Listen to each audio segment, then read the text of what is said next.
If no one would ever know the difference, what choice would you make? Most of the time, honesty does not arrive in dramatic moments. It appears quietly, in small decisions no one else will ever see. A heartbeat of hesitation, where we decide, almost without thinking, who we are going to be. Amira is not a public figure or a hero in anyone's headlines. She is simply a woman who tries to live honestly, even in moments that seem too small to matter. She works, meets friends for tea, and moves through the same ordinary days most of us do. This is a story about those moments, and the quiet compass that guides us through them.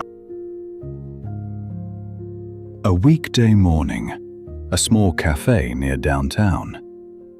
Amira stands by the door, waiting for her order, when a man in a grey coat brushes past her. Something tumbles from his pocket and lands near her feet. A wallet, worn leather, thick with cards and folded cash. The man is already pushing through the door into the street. No one else has noticed. Amira bends down. The wallet is heavy in her hand. She looks at the door, then at the wallet again. She knows no one saw him drop the wallet, nor did anyone see her pick it up. She hesitates. The moment stretches. Then she steps outside. Excuse me, you dropped this. The man turns, startled. Relief washes over his face. He takes the wallet with a grateful nod and disappears into the morning crowd. Amira returns to the counter. Her coffee is ready. The moment is already over.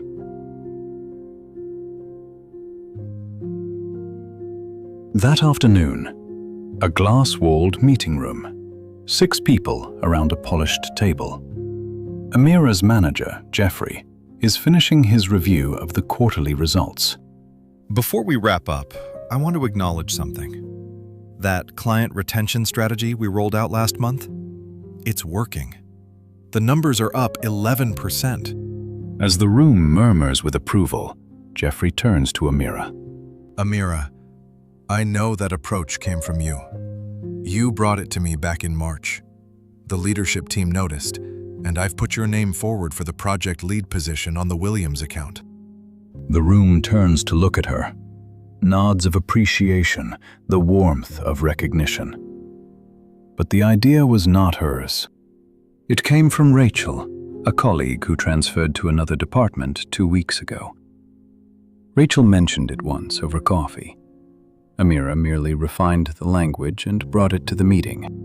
The room falls quiet, waiting for Amira to respond with the gratitude everyone expects after such open praise for an idea that has proven so successful. A small quiver moves through her stomach. She knows the full truth of the moment. The idea was not hers. The person who first spoke it aloud is no longer in the room, and no one here would know the difference. Jeffrey, I appreciate that, but I have to be honest. The idea came from Rachel Diaz. I just helped shape how it was presented. Rachel? She's not even on this project anymore. I know, but it was her idea that proved to be successful, and I'd like to acknowledge that here. I'll make a note of it. But for the record, you could have just said thank you. I know. The meeting moves on. The moment folds into the agenda. No one mentions it again. Late afternoon. A small table outside a cafe on the east side. Amira's friend, Nadia, is already seated. 2 cups of tea growing cool in front of her. Amira arrives, slightly rushed, 7 minutes late. There you are. I was beginning to think you'd forgotten. Traffic was fine. There was no emergency. Amira simply lost track of time. A small excuse forms in her mind. ready to smooth the moment. I'm sorry, I just lost track of time, that's all. That's a rare thing. What is? Someone who doesn't reach for a story. Long day? I'm not sure. Strange, maybe. Strange how? I keep noticing these little moments. Things that don't really matter, but they keep showing up. Tell me. This morning, someone dropped a wallet at a cafe. I gave it back. Then, in a meeting, my manager credited me for an idea that wasn't mine, and I corrected him. And just now, I almost made up a reason for being late. But you didn't. No, I didn't. And that's the part I can't figure out. It would have been easier every time. No one would have known. But I said the truth. And now I feel lighter instead of heavier. That doesn't make sense to me. What would it have cost you to say nothing? I don't know. Maybe nothing. Maybe. Or maybe more than you realize. Can I ask you a question? Of course.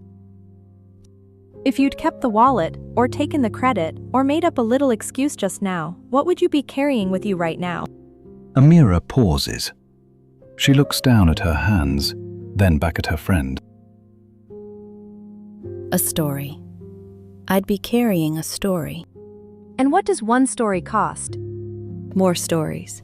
You'd have to remember what you said, who you said it to, what version of yourself you were pretending to be. And now? Now there's nothing to remember. Now it makes sense what my mother once told me. Always tell the truth and you don't have to have a good memory. There it is. Most people think integrity makes life harder, that telling the truth is risky, inconvenient, costly. And sometimes it is. But it's the lies that truly complicate things. The truth doesn't need to be managed. I've never thought of it that way. I always thought integrity was about the big decisions, the ones everyone sees, the ones that cost you something dramatic. Those moments matter too. But I've come to believe integrity shows up more in the small choices, the ones nobody witnesses, the ones you could easily get away with. And if you keep choosing the same way, even in the small things, then it stops being a decision you have to make. It becomes the direction your life is moving. As Proverbs 11:3 teaches us, the integrity of the upright shall guide them. It's not just about being honest in one moment. It's about the path your whole life takes. like a compass. Exactly like a compass. But it only works if you keep following it. Every small choice either points you toward who you truly are or a little bit further away from yourself. I think I understand. Those 3 moments today, they weren't separate things. They were all the same choice, repeated. And when you repeat something often enough, It becomes who you are. The afternoon light softens across the table. A quiet settles between them. It's not really about being a good person for others to see, is it? It's about keeping the line unbroken. The line between who I am when people are watching and who I am when they're not. and what happens when those two people are the same? Then there's nothing to hide, nothing to manage, just one life. Psalm 25:21 says, "Let integrity and uprightness preserve me." I've always loved that. It speaks of integrity not as something you achieve to impress others, but as something that preserves you, that keeps you whole. I spent the whole day thinking these moments were too small to matter. The small moments are the only ones that repeat, and what you repeat becomes who you are. That evening, Amira walks home alone. The streets are ordinary. The day has been ordinary. But something inside her has clarified. She thinks about the wallet, the meeting, the small excuse she chose not to offer. None of them were heroic tests she struggled to pass. They were simply what happened when she stopped separating truth from convenience. Integrity does not demand heroism. It asks only for consistency. It asks us to be the same person in every room, in every moment, whether or not anyone will ever know.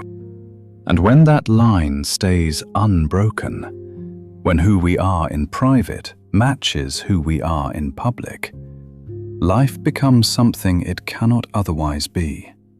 Something clear, something free. Before you leave, consider this. When was the last time you chose honesty in a moment when no one else would have known the difference?